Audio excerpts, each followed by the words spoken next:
la enfermedad, ¿no? Y no puede detectar inicialmente lo que es carga viral. Por eso se utiliza la técnica de PCR por hisopado, donde sí se puede detectar, ¿no?, la carga viral y se puede, de alguna manera, tomar más medidas de precaución para aislar a esa persona, para hacer la cuarentena de sus contactos y para impedir que siga habiendo una transmisión, ¿sí? Entonces, las vacunas son como entrenamientos. ¿Qué cosa contienen las vacunas? ¿Cómo se desarrollan? A la fecha, en el caso del SARS-CoV-2, existen más de 200 tipos de vacunas que están en proceso de experimentación. La gran mayoría están en la fase preclínica, es decir, son estudios de laboratorio, en animales, a través de técnicas de inoculación, etc. Pero de esas 200 vacunas, 67 diferentes tipos de vacunas están en las fases clínicas, en la fase clínica 1, 2 y 3. Es decir, que ya se están aplicando a voluntarios humanos a gran escala en todo el mundo. Podemos afirmar, por las evidencias, de que el proceso de elaboración de nuevas vacunas se ha acelerado de 10 años, que eran los procesos normales, a solamente 10 meses. Pero ustedes preguntarán, ¿pero por qué no están llegando las vacunas? Es por el tema de la capacidad de producción para gran volumen, porque aquí, como es una pandemia para todo el mundo, se requiere para por lo menos proteger de los 8.000 millones de habitantes que tenemos en todo el mundo, se tiene que proteger por lo menos a 2.000 millones de habitantes en todo el mundo. Estamos hablando del 20%. Y en simultáneo, porque no ves que el virus está circulando en todo el mundo, hay que proteger en simultáneo a todos los países. Entonces, ese es el gran desafío de la salud pública. Yo decía que no hay que hacer una carrera por qué país vacuna más rápido, sino la carrera es que todos los países vacunen en simultáneo y por tanto es un gran esfuerzo para hacer que las empresas productoras de vacunas puedan realmente tener cantidades adecuadas y una coordinación entre los países para lograr, a través de la solidaridad, la mayor cobertura en el menor tiempo que posible. Pero si dentro de la población hay gente que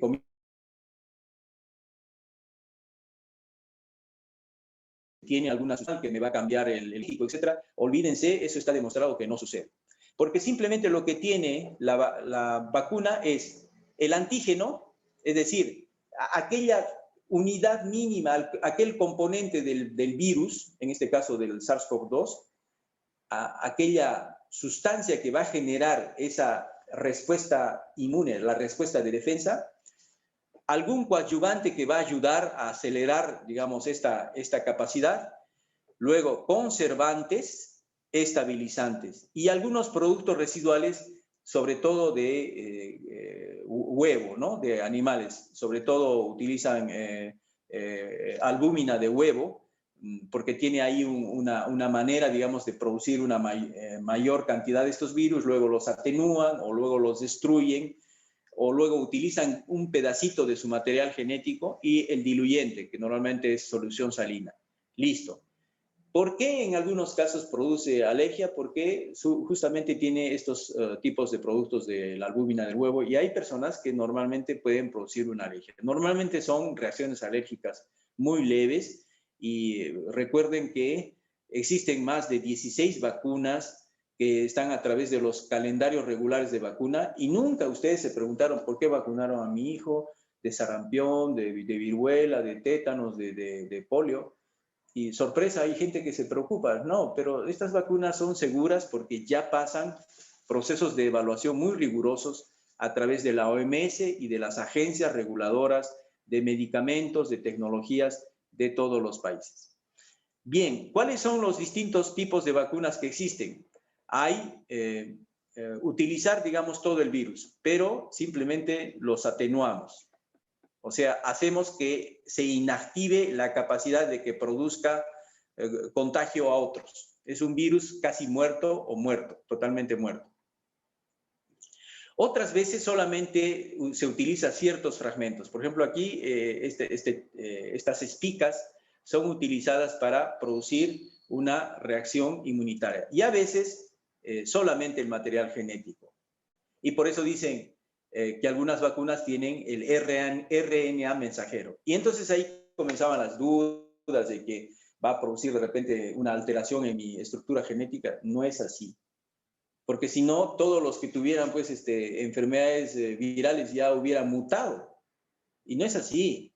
Yo me contagié de un resfrío o de sarampión o cualquier otro virus y mi material genético no se altera.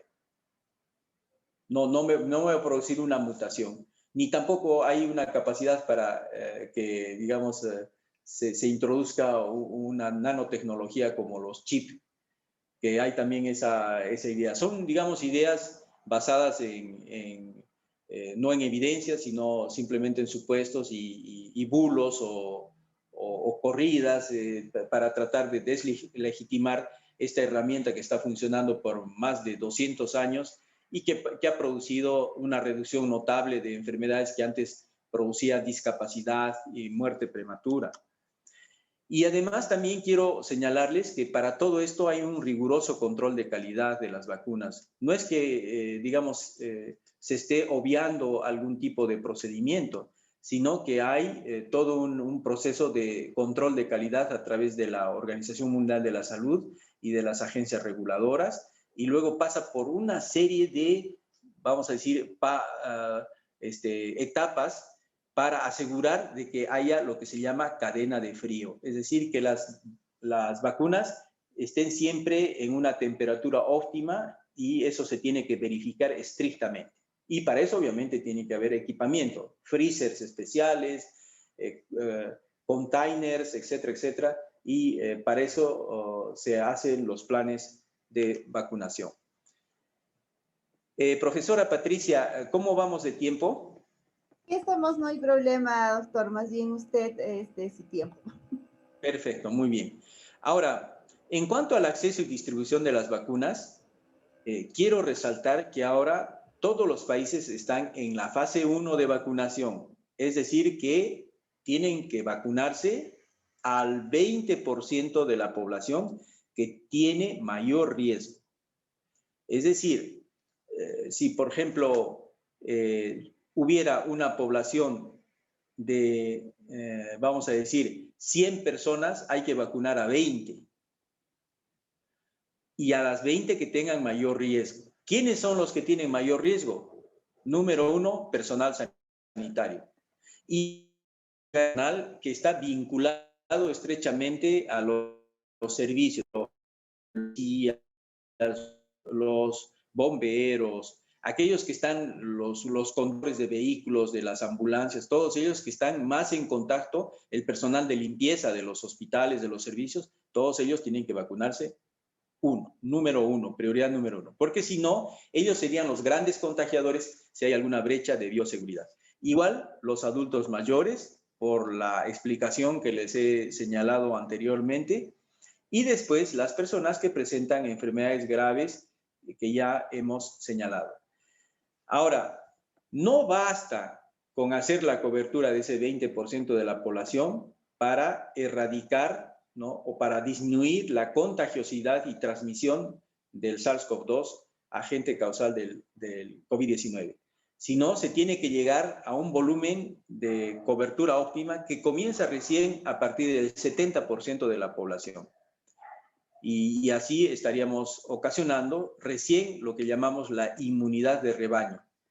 ¿Qué significa eso? Que la mayoría de la población va a tener ya, ¿no?, una reacción, una memoria inmunitaria por la vía de las vacunas y por tanto las posibilidades de circular de ese virus que es salvaje del SARS-CoV-2 y sus variantes se va a reducir.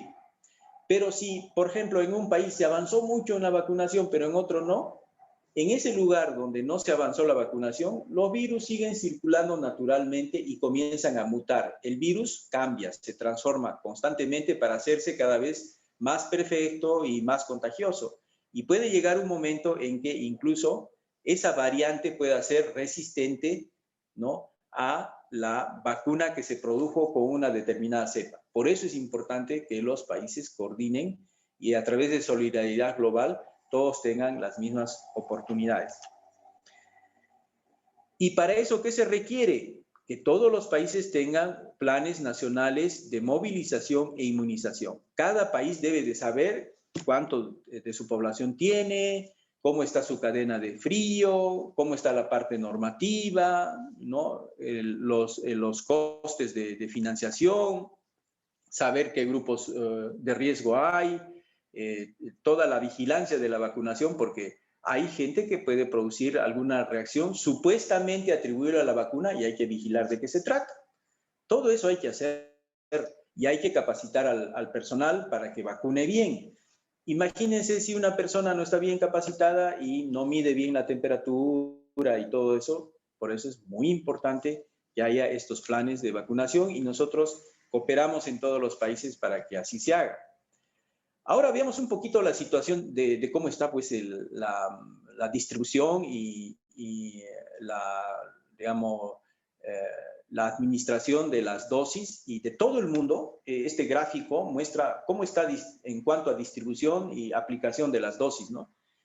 Y fíjense lo que está pasando, claro. Nosotros tenemos un mecanismo solidario que ha sido, vamos a decir, creado para acelerar el acceso a las vacunas contra el SARS-CoV-2, ¿no? Que se llama COVAX, ¿sí? Pero es un mecanismo solidario. Lo que queremos es que todo el mundo reciba la vacuna, pero por diversas circunstancias solamente alcanzó a 9.7% del total de la distribución. Esto es, digamos, a diciembre de 2020, ¿no? Esto no ha cambiado mucho todavía.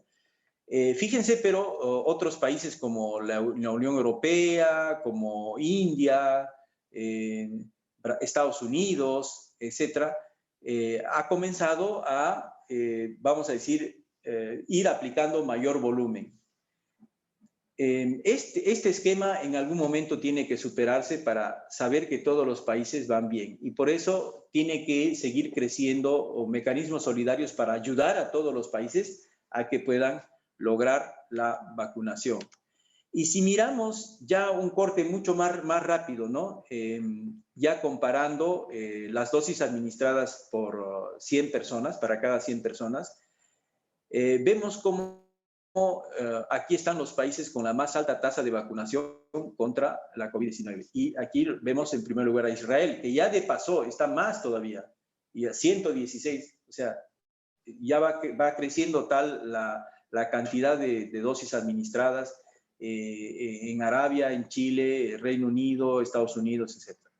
Ahora, se ha demostrado que a la mayor velocidad que está yendo Israel, ha comenzado a haber una disminución de los casos complicados, de los casos graves que requieren intubación, que requieren unidades de cuidados intensivos. Entonces, por eso es muy importante hacer que la administración de las vacunas sea a la mayor velocidad que posible. Pero ahora también quiero aprovechar en estos momentos, digamos, eliminar ciertos mitos que son simplemente porque a alguien se le ocurrió decir y después generan una tremenda confusión.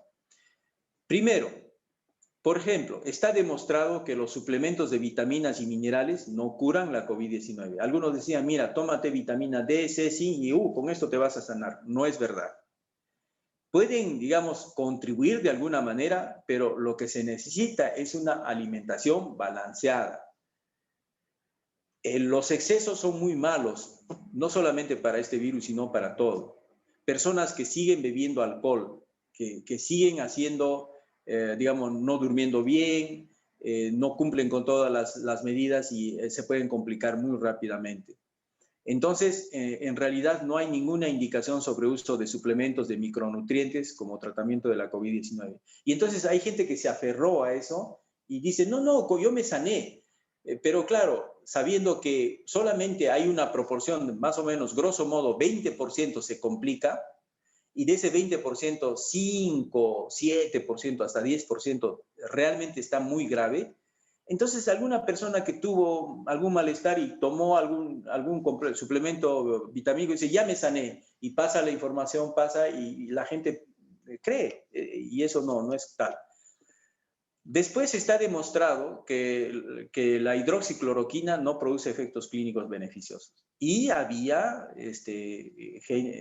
digamos, gente que estaba estimulando. Los estudios de solidaridad que se han dado en varios países, que eran como 1.500 estudios, han demostrado que no tiene ese efecto, digamos, en la disminución de las complicaciones o acortamiento del periodo de enfermedad por uso de hidroxicloroquina. Lo mismo es también la ivermectina, ¿no? No tiene una aplicación, digamos, de manera preventiva. Ningún antibiótico tampoco, ni tampoco corticoides. Hay gente que dice, yo me tomé este corticoide, etcétera. Lo único que hacen es alterar el mecanismo de defensa y producir más bien complicaciones severas. ¿Bien? Entonces, realmente hay que tener mucho cuidado con el uso inapropiado de este tipo de medicamentos, que pueden servir para otras condiciones, pero no para este caso.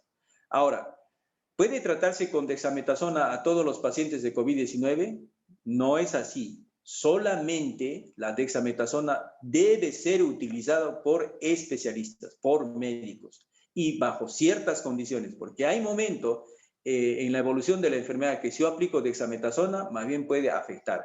La dexametasona se utiliza ya para pacientes que están complicados y que requieren una estricta supervisión médica, porque son corticosteroides y eso puede producir alteraciones endocrinológicas, es decir, la producción de otras hormonas y puede ocasionar severas complicaciones. Así es que está desaconsejado eso de que vayan a la farmacia, deme 2 de Dexa, 3 de tal, 4 y hacen un cóctel que puede ocasionar más bien otro daño colateral. Otras creencias dicen, ¿pueden los zapatos propagar el virus de la COVID-19? En realidad, esa probabilidad es muy baja, pero hay que tomar medidas de precaución, sobre todo cuando tenemos niños pequeños, ¿no? Que están jugando en el suelo y más que todo es por higiene. Y por eso se evita pues esta suciedad que uno transporta de la calle. Entonces se puede tener una zona de zapatos afuera de la puerta y entrar y utilizar sandalias ya o algunas de repente alpargatas o algo así ya dentro de casa para no estar llevando contaminación en general para otras cosas, y es una medida de higiene para evitar que el niño se enferme de otras cosas, ¿no? Se produce a veces diarrea justamente por eso. Después, está demostrado que el uso prolongado de las mascarillas médicas, ¿no? Cuando se llevan puestas correctamente, no provoca intoxicación por CO2 ni hipoxia. Entonces, es incómodo, obviamente, hay que reconocer, incomoda, produce a veces un poquito más de calor, etc. Pero, aparte de ser incómodo, no produce hipoxia. Vi algunos videos que la gente se mide, etc. y no, las evidencias a la fecha no demuestran. Y vamos a seguir investigando, obviamente. Ahora, otra cosa, no reutilice una mascarilla desechable. Hay que cambiarla cuando se humedece. He visto algunas veces que las personas están tocando demasiado la mascarilla o tienen la mascarilla, digamos, solamente tapando la boca y la nariz está expuesta. O la gente toca la mascarilla y se está frotando los ojos o se está incomodando. Eso no debe ser así. Justamente este virus se transmite por los ojos, por la nariz, por la boca. Entonces, por favor, hay que utilizar adecuadamente, hay que echar en sitios adecuados, no botar eso, por favor, a los estudiantes que no lo boten en la calle. Se genera pues una contaminación y es terrible ver cómo se ensucia la calle y se contamina. Entonces, hay que procurar hacer una eliminación adecuada de estas mascarillas.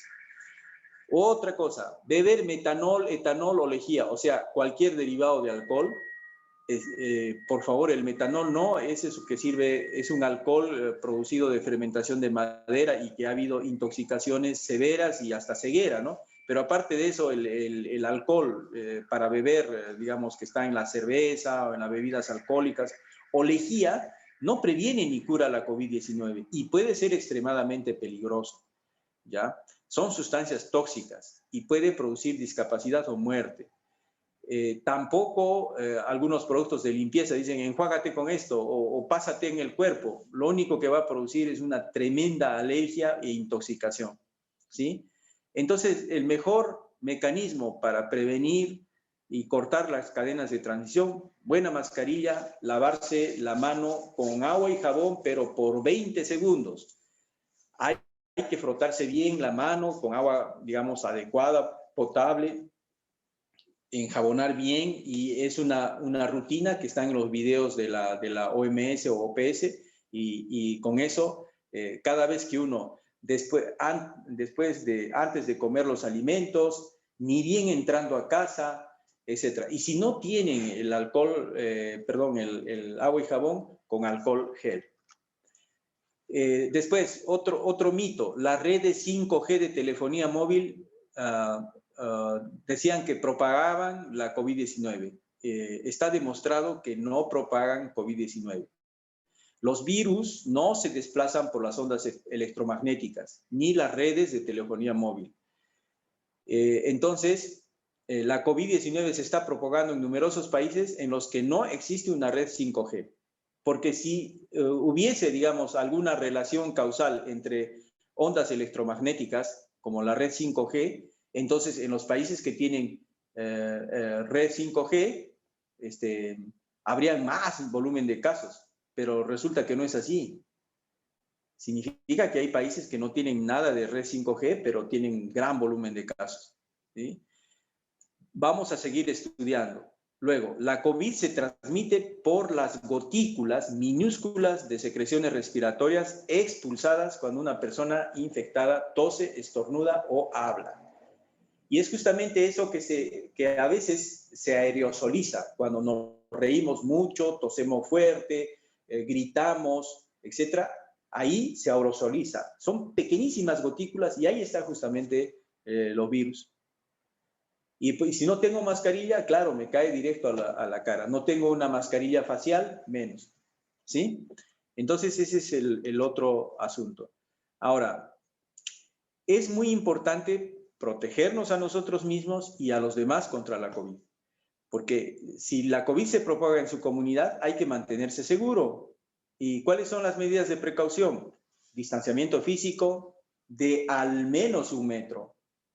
Llevar la mascarilla, hay que ventilar las habitaciones, evitar las aglomeraciones, lavarse las manos, si yo toso tengo que cubrirme la boca y la nariz con el codo, y luego hay que consultar al personal médico, al lugar oficial del Ministerio de Salud, donde va emitiendo información, o sino también a los sitios web de la OMS, de la OPS, o a su médico de confianza. Entonces, esto es lo que hay que exhortar para cuidarnos. Si todo el mundo llevara adecuadamente las mascarillas y no hubiesen esas fiestas clandestinas o gran aglomeración, entonces la cosa puede disminuir porque se corta la cadena de transmisión. Eso ya está estudiado. Bueno, eso ya lo dije de la distancia de al menos 1 metro. También para las mascarillas que son reutilizables, tienen que ser de tela gruesa, fuerte, y hay que lavarlas. Cada vez que uno lo utiliza, se lava con agua y jabón y se seca, y uno tiene que tener mascarillas de repuesto. Ahora, ¿cómo hay que reforzar la seguridad de su entorno? Recuerde las 3C. Hay que evitar espacios cerrados, congestionados o que haya contacto cercano. Eso de que hay que resistirse en este momento a dar el abrazo. No, mira, yo te conozco, y le abrazo. Y luego, capaz yo esté transmitiendo con las manos porque toqué una sustancia, una superficie,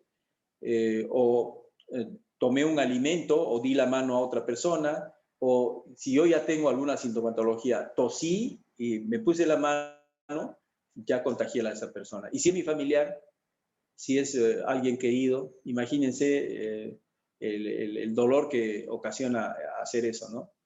Entonces, ya se han demostrado brotes en restaurantes, ensayos de coros, clases de gimnasio, clubes nocturnos, oficinas y lugares de culto, etc. Porque ahí se canta, se habla en voz alta, etc. Los espacios abarrotados o insuficientemente ventilados es ideal para cualquier tipo de infección, incluso tuberculosis, influenza y otros virus y bacterias. Entonces, realmente es el mecanismo de aerosolización y reducción, vamos a decir, de la distancia, y por tanto es fácil que este virus pueda llegar a través de estas gotículas. Hay que también reforzar otras cosas. Es mejor si hay que reunirse al aire libre, ¿sí? Después hay que abrir las ventanas la OMS ha publicado incluso investigaciones, así es que ustedes pueden acceder fácilmente y también como tarea para los muchachos podrían hacer esta exploración y cada uno se prepara en un determinado tema y se hacen talleres y así entre nosotros nos ayudamos. Bueno, aquí es un poco también todo lo que hemos ido mencionando. Hay que limpiar y desinfectar frecuentemente las superficies, en particular las que se tocan con regularidad, picaportes, grifos y pantallas de teléfonos. A veces es bueno, si por ejemplo estamos en ascensores, el botón se puede hacer con el codo, empujar la puerta con el codo y así, para evitar el contacto frecuente con estas superficies. Y luego tener un depósito de alcohol gel o alcohol al 70%. Recuerden que alcohol al 90% no es efectivo. Lo que hay que hacer es alcohol al 70%. Después, ¿qué hago si me siento mal? ¿No? Los síntomas más comunes son fiebre, tos seca y cansancio. Otros síntomas menos frecuentes, ¿no? Son pérdida de gusto o el olfato, dolores, dolor de cabeza, dolor de garganta, congestión nasal, ojos enrojecidos, diarrea o erupción cutánea, o sea, ronchas. Ahora, mi recomendación por todos los estudios que hemos visto es que si yo me siento con malestar tipo gripe o resfrío, entonces pongo mi mascarilla, me lavo más y procuro aislarme. Y si me complico más, hisopado, ¿no? Para que me descarten de que es COVID-19. Si soy joven, no tengo una enfermedad, digamos, concurrente, como lo expliqué, probablemente mi sintomatología sea leve y voy a requerir sintomáticos si tengo mucha fiebre, bebidas tibias, control de temperatura y identificación de signos. ¿Cuál es el signo de alarma? Elevación de la frecuencia respiratoria, ¿no? Fiebre alta a veces diarreas intensas y deshidratación. Entonces, eso sí va a requerir hospitalización o por lo menos un tratamiento en un servicio de salud. Bien, es bueno siempre coordinar por teléfono, y entonces por eso es la importancia de los call centers. ¿Sí? Eso ha funcionado muy bien y del primer nivel de atención. Si tenemos establecimientos en el primer nivel de atención que pueden hacer esta barrera de contención, ayudaría muchísimo. La experiencia uruguaya nos ha demostrado que sí es posible hacer este tipo de contención. Ahora vamos a ver cuáles son las vacunas contra la COVID-19. Como les dije, hay 200 vacunas. Hay las vacunas inactivadas, ¿no? Estos virus completos, pero ya inactivados. O sea, no tienen esta agresividad y no se puede contagiar. Están, por ejemplo, con las tecnologías adecuadas anteriores, ¿no? Como la poliomielitis inyectable, la antigripal. De ejemplos está la Sinovac Biotech, Bharat Biotech, Sinopharm, ¿no? La mayoría de las vacunas chinas. Las vacunas basadas en proteínas, es decir, solamente los fragmentitos del virus. ¿Cuáles son? Es la Novavax, Medicago. Las vacunas con vectores víricos, es decir, que utilizan el adenovirus, es decir, del resfrío común, claro, obviamente inactivado, y allí le colocan la información de ciertos fragmentos de la proteína del virus del SARS-CoV-2 y producen como un vehículo, es, vamos a decir, una bala, ¿no? Que entra al sistema inmune y eso genera la reacción. Son las vacunas contra ébola y son pues justamente la Sputnik 5, AstraZeneca, Oxford, Janssen Johnson, CanSino Bio, etc. Y las vacunas de ácido nucleico, ¿sí? Que son utilización de ingeniería genética y contienen instrucciones para producción de proteínas que desencadenan la respuesta inmune. Por el momento no hay esas vacunas disponibles y el ejemplo es justamente Moderna, CureVac, etc. Bien, ahora, ¿cuáles son los beneficios de vacunarse contra la COVID-19? A nivel personal, ¿no? Me evita enfermarme y sobre todo complicarme. Si algunos dicen, no, pero me enfermé igual. No, pero no te has complicado. Y eso se debe en los estudios a la fecha, ¿no? Y vamos a seguir estudiando para ratificar todo esto que estamos diciendo. O sea, los casos fatales o graves. Entonces, los que tienen mayor riesgo se tienen que vacunar. Y a nivel poblacional, al reducirse el número de personas susceptibles a la enfermedad, obviamente disminuirá el número de personas que se enferman. Entonces, cuanto mayor volumen de población inmunizada, menor es la probabilidad de que el resto de las personas sean más vulnerables y se expongan al virus, ¿sí? ¿Qué significa que la vacuna contra la COVID-19 es eficaz? Significa que todas estas vacunas que han pasado por ensayos clínicos controlados han demostrado prevenir la enfermedad, ¿sí? Ahora dicen, no, pero es la eficacia 60%, 70%, tal. Pero se ha demostrado que va a reducir, ¿no?, el volumen de personas que se van a complicar. Por tanto, ya es eficaz. Entonces, el beneficio es mayor que los riesgos. Hay últimos reportes que dicen que habría una vinculación de AstraZeneca con la producción de trombos, pero de 34 millones de personas que recibieron la vacuna AstraZeneca, hay 400 casos, pero no están vinculados. O sea, hay que hacer más estudios para establecer una vinculación y entonces el riesgo es mucho menor y el beneficio es muchísimo mayor. Entonces, eso también hay que ir viendo y sabemos que hay agencias reguladoras que están haciendo otros estudios y vamos a ver qué pasa con la evidencia después. Ahora, después de vacunarme, ¿puedo volver a mi vida anterior sin mascarilla ni distanciamiento físico? No, es el peor error que se hace. Porque recuerden que la vacuna es como el entrenamiento y durante el entrenamiento tengo que cuidarme hasta que mi organismo reaccione. Recuerden que decían nuestros abuelos, sí, todavía no te ha brotado, decían, ¿no? No te ha brotado el efecto de cuando te ponía la antivariólica o la antisarampionosa. Es porque tengo que en algún momento tener como una imitación de la enfermedad por la vía natural, ¿no? Un poquito de fiebre, malestar, cierta cosa y tal. Es porque recién el organismo está reaccionando ante esa vacuna. Y si yo no uso mascarilla, puedo infectarme pues antes con el virus. Por eso es necesario mantener. Y necesito esperar a la segunda dosis de refuerzo para levantar aún más la memoria inmunitaria y estar mejor protegido. Por eso hay que utilizar todas las medidas que dijimos anteriormente. Ahora, algunos decían, el frío y la nieve mata al SARS-CoV-2. No es cierto. Es más, este tipo de virus resiste más al frío. Por tanto, la temperatura normal del cuerpo, a pesar de que uno está en frío, se mantiene entre 36.5 y 37. Esa es nuestra homeostasis. Se mantiene allí. Si tenemos mucho frío, comenzamos a temblar hasta generar calor, ¿sí? Entonces, uno tiene que mantener las medidas y eso no es cierto. Después decían, ¿no? El virus puede transmitirse en zonas con climas cálidos y húmedos. Las pruebas científicas obtenidas indican que el virus puede transmitirse en cualquier zona, sea caliente, fría, húmeda, cualquier zona, ¿sí? Entonces, esa es otra cosa.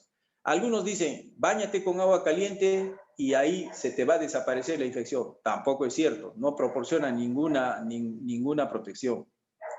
porque aún así uno se bañe, qué sé yo, 38 grados centígrados, 40, el cuerpo se regula y dentro de mi cuerpo va a seguir habiendo 36,5, 37. Lo mejor es lavarse las manos y evitar, porque hasta uno se puede quemar. Después, tampoco este virus se transmite a través de picaduras de mosquitos, ¿sí?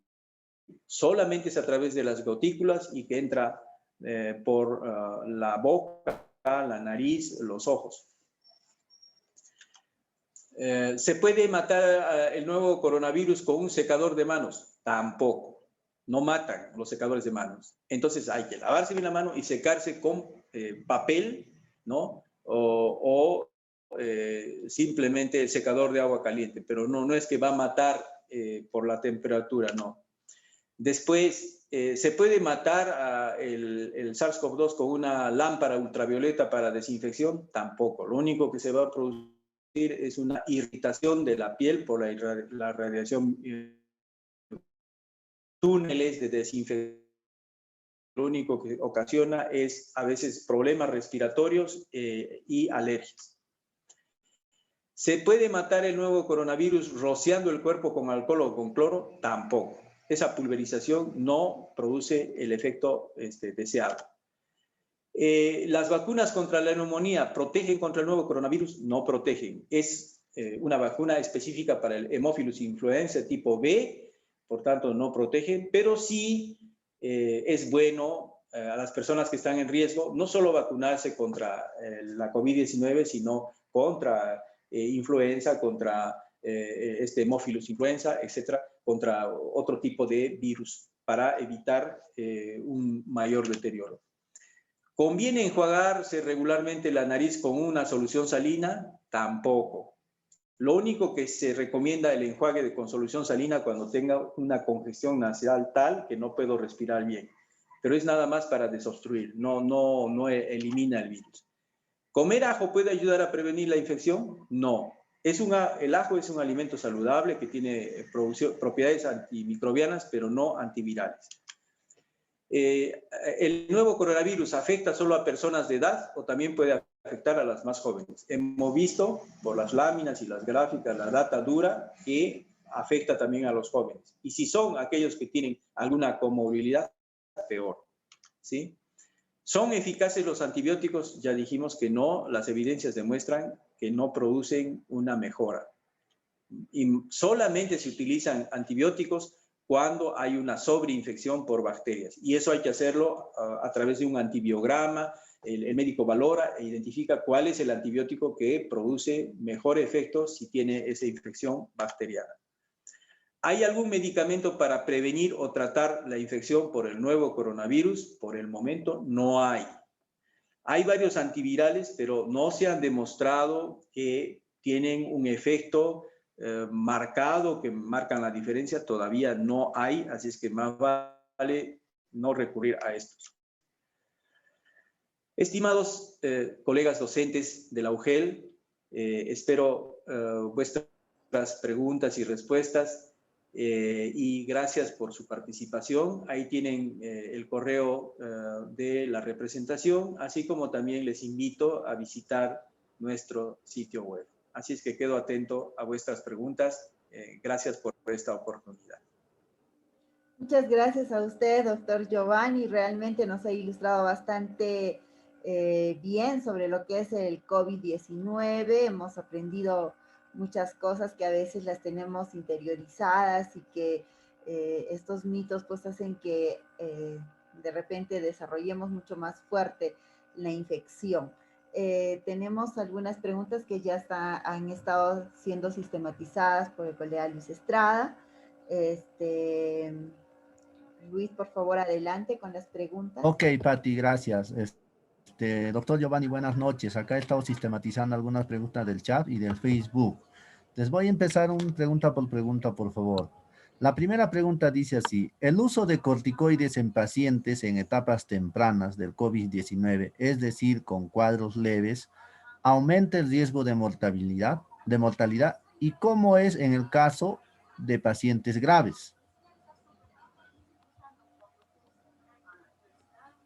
Hola, ¿me escuchó, no? Muy bien, sí, sí, escuché. Fíjense, no es recomendable usar corticoides para casos leves y más bien puede aumentar la complicación e incluso la muerte. Porque el corticoide, ¿saben lo que pasa con el corticoide? Es desinflama, ¿no? Es un antiinflamatorio que desinflama, pero afecta el eje, ¿no? Glandular. Nosotros tenemos una producción natural de esta hormona que se llama cortisol. Si yo doy a una persona un corticoide adicional, eso me suprime, ¿no? El eje, la capacidad natural de producción de corticoides y puede producirme a la larga una disminución de la respuesta inmunitaria y más bien puede pasar una complicación. Además, el uso, digamos, no apropiado de corticoides puede producir complicaciones severas en las personas, puede producir incluso psicosis, puede producir diabetes, puede producir supresión de otros ejes glandulares y realmente se ha demostrado que no es recomendable. Ahora, ¿cómo actúa en los casos graves? Es cuando ya avanzó tanto la inflamación que hay lo que llamamos la tormenta de citoquinas, que es una fase final de la inflamación y que produce una tremenda alteración. Hay una reducción de la capacidad de producción de plaquetas, hay coagulación intravascular, o sea, se coagula la sangre dentro de los vasos sanguíneos, etc. Entonces, para esos casos sí se requiere dexametasona, pero son con una manera que requiere un control de los especialistas, de los médicos. Se utiliza anticoagulantes, pero es ya en fases avanzadas. Entonces, una persona que tiene una sintomatología leve y dice, por si acaso me voy a tomar mi anticoagulante, mi corticoide y tal, mi combo, puede estar ocasionando una seria consecuencia. Así es que no lo hagan, por favor. Gracias, doctor Giovanni. Acá tenemos otra pregunta. ¿Cuáles son los medicamentos que no se deberían usar por ningún motivo para tratar el COVID-19? Bien, estamos viendo, la hidroxicloroquina no hay que utilizar, ya está demostrado. La ivermectina tampoco ha producido, digamos, un resultado favorable, no acorta la estadía hospitalaria, no previene, tiene más bien mal utilizado puede producir intoxicación. A la fecha los antivirales que estaban recomendando como el Remdesivir y todo esto no han mostrado una eficacia tal que vamos a decir que va a prevenir complicaciones. Tampoco los antibióticos. Es bueno siempre tener esta red de profesionales que uno puede consultar. Y aquí ha funcionado muy bien. Si yo tengo alguna duda como paciente, llamo a un número telefónico, pregunto y me dicen, no, señor, mire, no le aconsejamos esto, etc. Y entonces eso le sugiero que se pueda armar. Y no, es una tecnología que se puede trabajar. Gracias, doctor Giovanni. Acá hay otra pregunta que parece interesante. ¿Qué pasa si un paciente joven que tuvo ya el COVID-19 se vacuna? O sea, recibe la vacuna después que tuvo el COVID.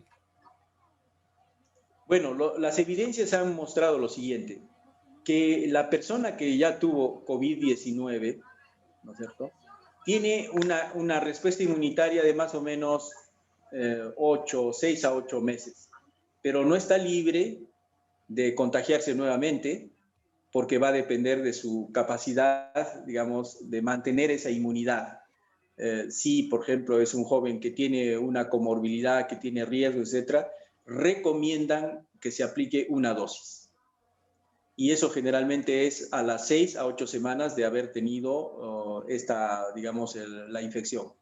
Y lo único que hacemos es reforzar, ¿no?, la respuesta inmunitaria que es natural. O sea, esa persona adquirió la inmunidad por la vía natural, contagiándose con el virus circulante, vamos a decir, el virus salvaje del SARS-CoV-2 que produce el COVID-19, la enfermedad que es el COVID-19. Pero se requiere reforzar su capacidad inmunitaria. Entonces es recomendable. Gracias, doctor Giovanni. Acá hay otra pregunta. que últimamente está novedosa, creo, ¿no? ¿Cuál es la diferencia entre los síntomas del coronavirus antiguo, o sea, el de Wuhan, por decir así, y la variante brasileña? Miren, simplemente es que la variante brasilera es más contagiosa y que normalmente se ha visto que está asociada a más casos de diarrea, nada más. O sea que la discriminación tendría que ser muy fina, ¿no? Y para eso hay que hacer la secuenciación genómica, pero ya sabemos a priori de que en el caso de Perú, en el caso de Uruguay, de Brasil, todo ya está circulando pues la variante brasilera. Entonces, tenemos que ser mucho más cuidadosos con la higiene. Esto de que el problema principal, creo yo, es de que lo que no veo, no temo, ¿no? Entonces, como no veo, digo, esta persona, le miro, parece bien, entonces digo, no, no está, pero puede tener el virus, puede ser la variante brasilera, puede ser la variante japonesa, la variante británica, la sudafricana, porque el virus muta constantemente. Entonces, tenemos que extremar las precauciones. Y todavía ninguna de esas variantes, o sea, es más contagiosa, se ha asociado a algunas formas de complicación, pero las evidencias no demuestran que va a producir mayor mortalidad, etcétera. Todavía no está demostrando esto, pero sí es que se contagia muy rápido. Entonces, ahí, ¿qué es lo que tengo que hacer? Comenzar a incrementar más la vacunación de manera más fuerte. Esto de vacunación ahora, tratando de lograr llegar a estas inmunidades de rebaño, ¿no?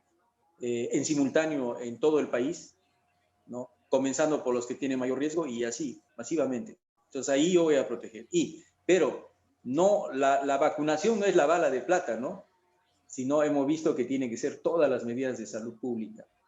Y eso se puede llegar a acostumbrar, la gente se acostumbra y fíjense lo que ha pasado. En aquellos países donde han utilizado bien la mascarilla, se han lavado bien, el número de resfríos de otras virosis ha disminuido. ¿Ven? Entonces, tenemos que apelar también a esa responsabilidad solidaria. Cambio. Gracias, doctor. Acá tenemos otra pregunta. No, se preguntan así, ¿no? El virus se transmite por las verduras, en forma de preguntas. ¿Cuán beneficioso es lavarlo con lejía? Bueno, hay virus que se transmiten justamente por consumir verduras que pueden haber estado contaminadas con aguas residuales, ¿no? De desecho. Y es muy bueno lavar las verduras con agua, digamos, potabilizada y obviamente se utiliza hipoclorito de sodio, pero diluido. Es un hipoclorito de sodio, digamos, especial. No es cuestión de ponerle a una concentración de 10%, qué sé yo. Es una solución especial que preparan, que es disponible en los supermercados, etcétera, para poder lavar. Ahora, recuerden que el SARS-CoV-2 se ha demostrado que no se produce por una contaminación fecal-oral. Quiere decir que se ha hecho un análisis de las muestras de aguas residuales, etcétera, pero no hay una vinculación. Se ha visto fragmentos virales, pero que no son contagiosos.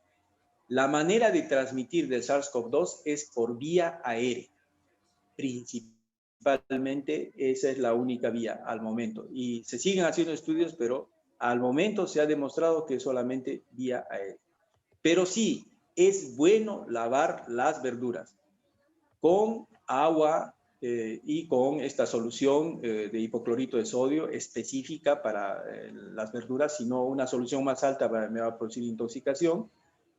Verduras, frutas, porque eso va a prevenir las infecciones por rotavirus, por ejemplo, o por bacterias.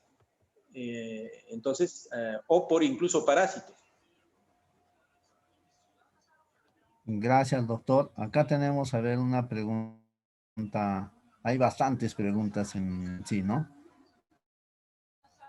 En los primeros días de la enfermedad, ¿qué prueba de COVID es mejor hacerse?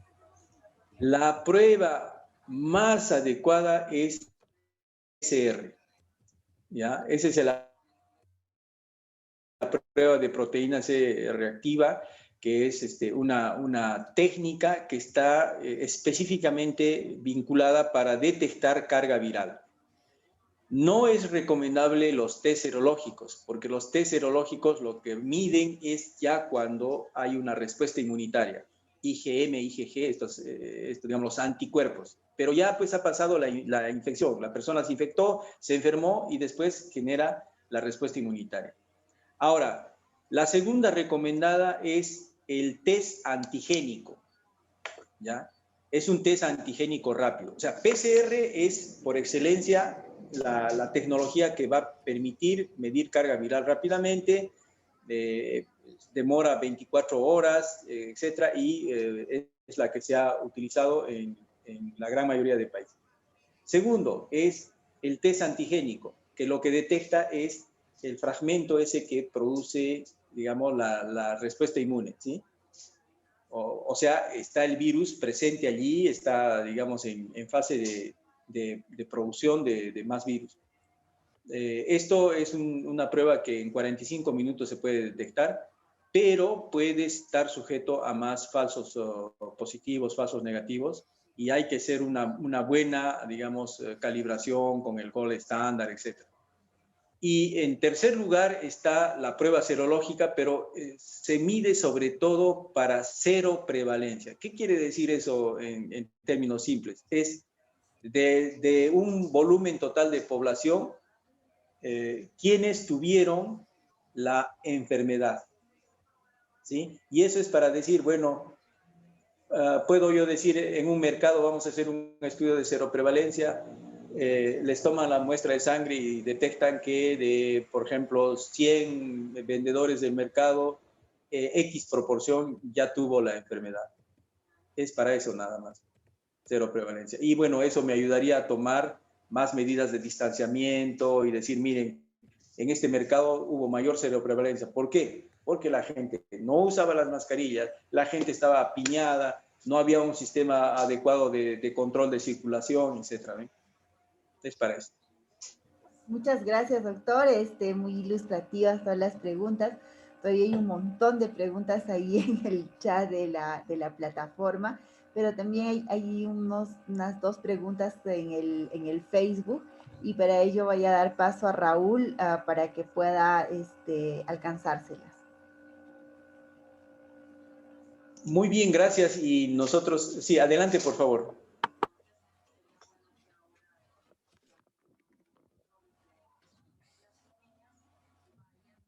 El micro, por favor, no está activado.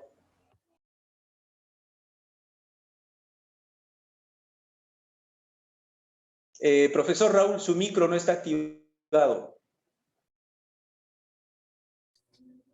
Muy buenas noches, disculpen, he tenido un pequeño percance con el micrófono, gracias Paticita.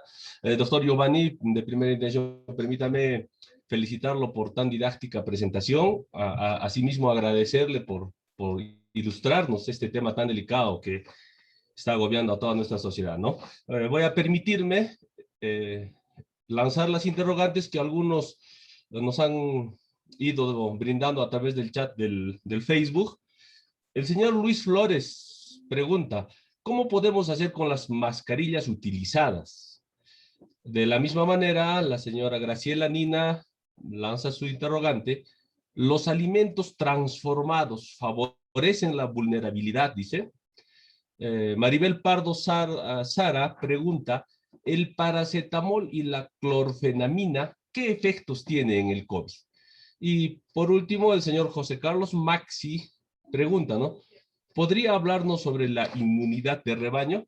Esas son las interrogantes que nos han lanzado a través del Facebook y muchas gracias por su respuesta.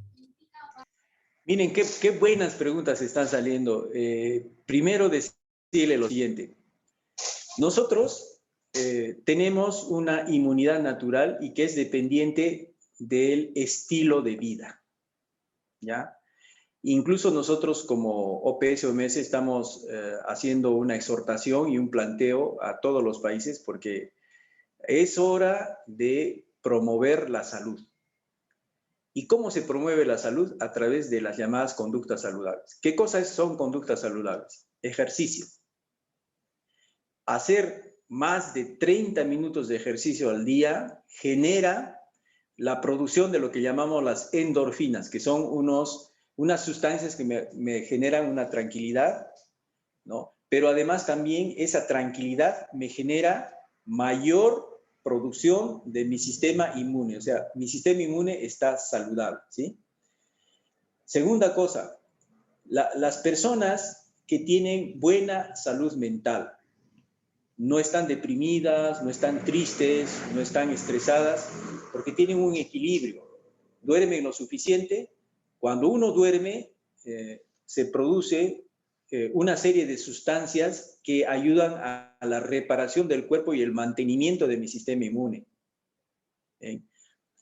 Las bebidas alcohólicas producen una baja de la defensa. Es automático. Persona que comienza a tomar y cada vez más y más y más y más, es candidata a tener no solamente SARS-CoV-2, otras infecciones y además un daño severo en el organismo como el hígado graso. El tabaco, el cigarrillo, produce una inmovilización de nuestro sistema de eliminación de sustancias. Nosotros en la tráquea, en los bronquios, tenemos como unas escobitas que barren. Fumo, apenas fumo, eso se inmoviliza y me produce tos y cualquier sustancia me va a producir probablemente una infección. Luego, ¿qué vamos a hacer con las mascarillas?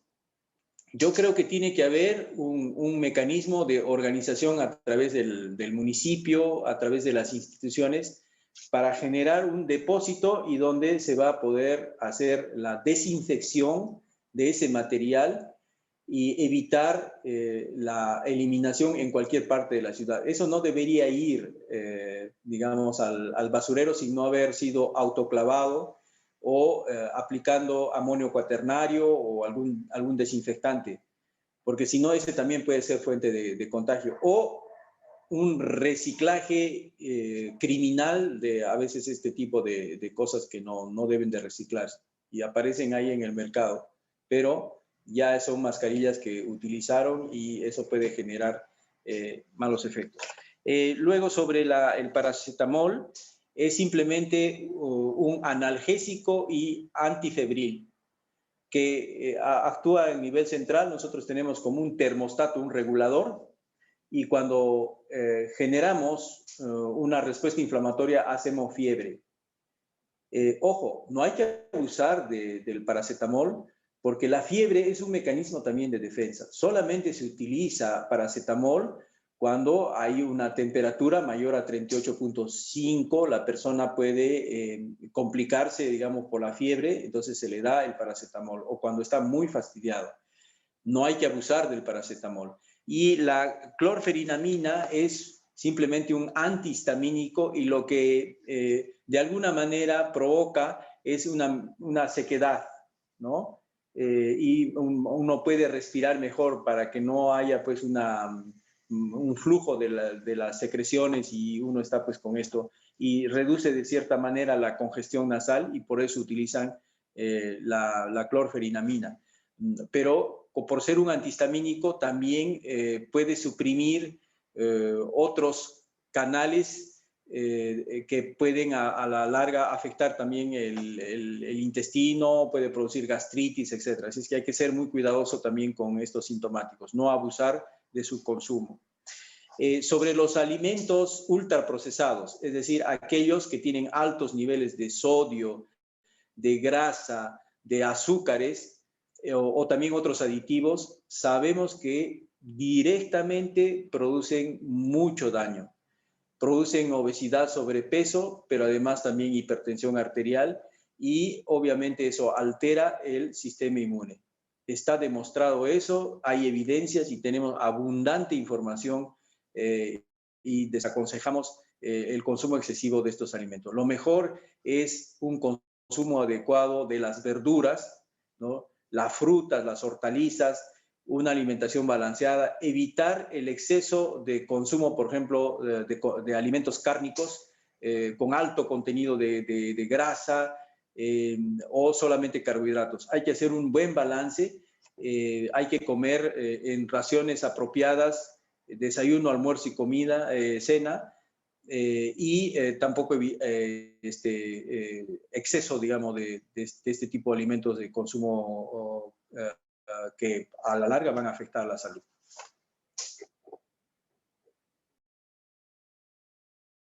Doctor, muchísimas gracias y yo creo que ya ya estamos llegando al final, ya no queremos tampoco saturarlo a usted tanto tiempo. Yo le agradezco muchísimo el hecho de que haya aceptado esta invitación y nuevamente agradecer a Claudia y al doctor Miguel del Castillo por esta deferencia que ha tenido con nosotros y a usted, básicamente. Vamos a recibir al especialista, profesor Alfredo Pilco Gómez, especialista de la UGEL Canchis, quien va a brindar las palabras de agradecimiento en nombre de nuestra UGEL. Adelante, Alfredo. Gracias, profesora Patricia. En principio, a nombre de la UGEL Canchis, agradecer el día de hoy de esta gran ponencia al doctor Giovanni Escalante Guzmán, quien es representante de la Organización Panamericana de la Salud el día de hoy con el tema que ha tratado sobre mitos y verdades del COVID-19, análisis de evidencias. Agradecerle profundamente al doctor Giovanni por esta brillante ponencia el día de hoy y de igual manera agradecerle también a todos nuestros participantes el día de hoy, que viernes a viernes, jueves a jueves se van conectando a estas ponencias que organiza la Unidad de Gestión Educativa Local de Canchis, y un agradecimiento a cada uno de ellos, docentes de la UGEL Canchis y de otras regiones que también se conectan a estas ponencias de la UGEL Canchis que realiza. Agradecerles a cada uno de ustedes y ya estaremos nuevamente volviendo, retornando con esas actividades el día de mañana y también a la próxima semana. Muchas gracias a todos, a nombre de la UGEL Canchis, del equipo de especialistas del nivel secundario de la UGEL Canchis, agradecerles a cada uno de ustedes. Muchísimas gracias, Alfredo, y muchas gracias, doctor Giovanni. Un gusto conocerlo, aunque sea en forma virtual, ya estaremos seguramente interactuando en algún momento. Y bueno, muchísimas gracias, doctor. Gracias a ustedes por la invitación. Recuerden que también las personas que ya tuvieron COVID-19 y complicaciones deben de continuar con la fisioterapia respiratoria porque dependiendo del grado de afectación de los pulmones puede haber un tipo de fibrosis, ¿no? O sea que la capacidad del pulmón disminuye y requieren una fisioterapia, un acompañamiento a lo largo del tiempo. Pero además también a veces esta alteración en el gusto, en el olfato, no desaparece del todo. Y hay un componente también emocional. Miren, es el momento ahora de recordar lo que nos decían nuestros ancestros del Ayin Kausai, ¿no? Del Sumaj Kausai, del Kapaj Ñan, ¿no? Ese es el camino grande, el camino bueno, el camino del medio, de la sabiduría que decía, tenemos que estar nosotros como seres humanos en la lógica del buen vivir. Y el buen vivir implica también una buena relación con los otros, una armonía con la naturaleza. Y por eso eso de quemar mascarillas, por ejemplo, tirarlas es muy peligroso. Para eso hay crematorios especiales donde se hace la reducción del CO2 y por eso es preferible utilizar otros métodos por el momento, ¿no? Y recuerden que hay que lograr ese equilibrio con la naturaleza. Si vamos a estar talando árboles y vamos a estar colocando relaves mineros en todo sitio, no es bueno. Entonces recuerden todo eso que nuestros ancestros nos decían y Tupananchiskama. Muchas gracias. Doctor, muchísimas gracias y realmente es increíble que desde Uruguay pues nos dé estos consejos y en nuestro idioma mater. Muchísimas gracias. Gracias, doctor. Hasta pronto. Hasta pronto. Hasta pronto. Bueno, agradecer al doctor Giovanni, al doctor Miguel del Castillo y a la doctora Claudia del Castillo por haber facilitado este encuentro. Muchas gracias a todos. Mañana nos vemos en el Viernes de Ciencia e Investigación. También tenemos un tema bastante importante y un ponente bastante conocido. Me refiero al licenciado Martín Romero. Hasta el día de mañana.